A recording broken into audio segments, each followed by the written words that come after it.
أشهد أن لا إله إلا الله وحده لا شريك له وأشهد أن محمدا عبده ورسوله أما بعد فأعوذ بالله من الشيطان الرجيم بسم الله الرحمن الرحيم الحمد لله رب العالمين الرحمن الرحيم مالك يوم الدين إياك نعبد وإياك نستعين اهدنا الصراط المستقيم صراط الذين أنعمت عليهم غير المغضوب عليهم ولا الضالين.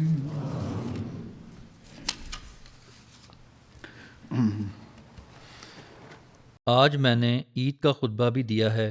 اس لیے اس سمے میں سنکشیپ میں خطبہ دوں گا۔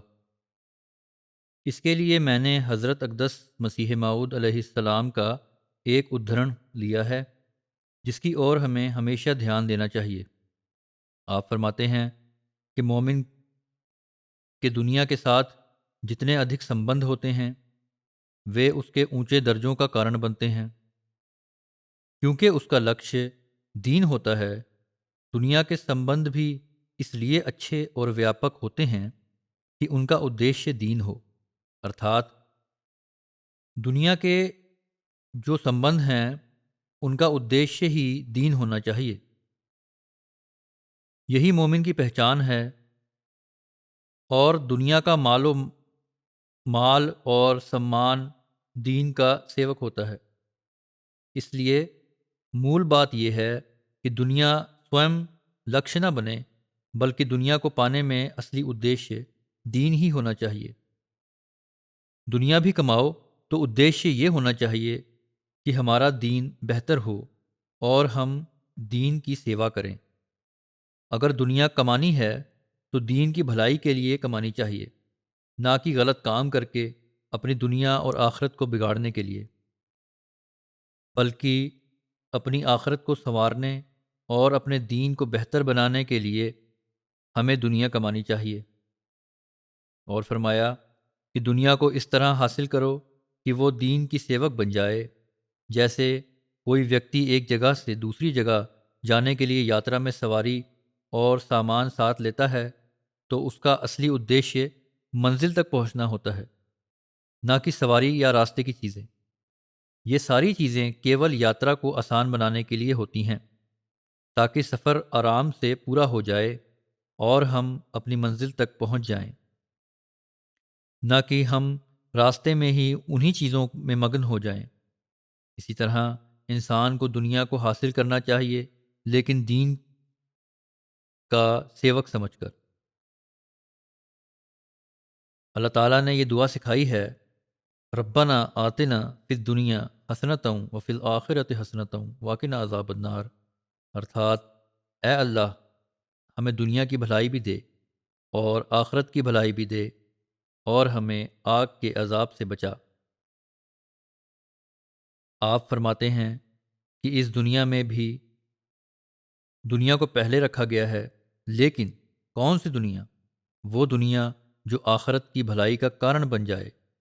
ایسی دنیا جسے پانے سے آخرت میں بھی لابھ ہو، یعنی دنیا کی وہی چیزیں ملیں جو آخرت کی بھلائی کا کارن بنے، نہ کہ ہمیں آخرت میں شرمندگی کا سامنا کرنا پڑے۔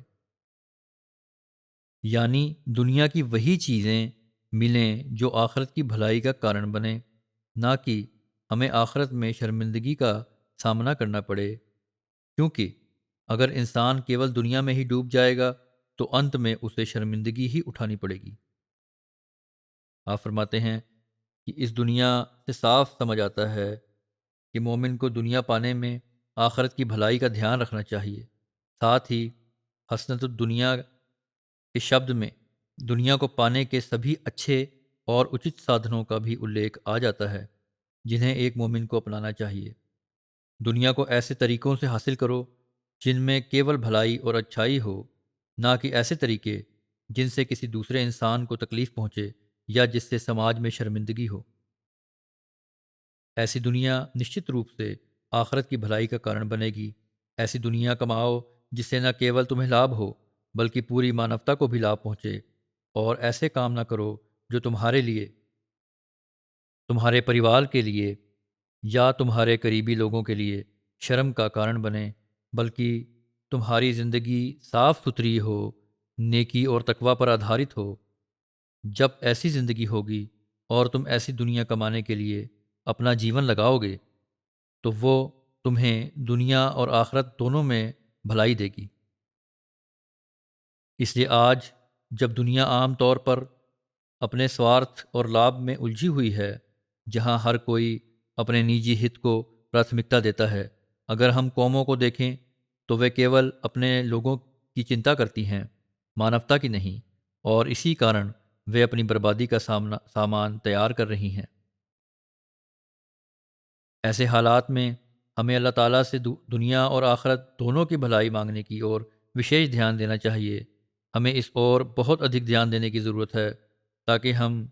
اپنی دنیا اور آخرت دونوں کو سدھار سکیں اور ہر پرکار کی مصیبتوں سے سرکشت رہ سکیں۔ دنیا وناش کی اور جا رہی ہے، جیسا کہ میں نے کہا، اللہ تعالیٰ ہمیں اس سے سرکشت رکھے۔ اللہ کرے کہ ہمیں اپنے کرموں کو بہتر بنانے کی بھی توفیق ملے اور اسی انوسار دعا کرنے کی بھی توفیق ملے۔ جیسا کہ ابھی خطبے میں نے کہا، اللہ تعالیٰ ہمیں واستو میں ان بھلائیوں کو پراپت کرنے کی توفیق پردان کرے، ہمیں اتم دعائیں کرنے کی شکتی دے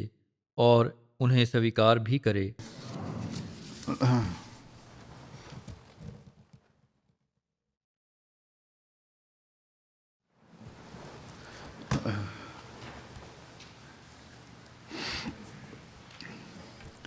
الحمد لله نحمده ونستعينه ونستغفره ونؤمن به ونتوكل عليه ونعوذ بالله من شرور أنفسنا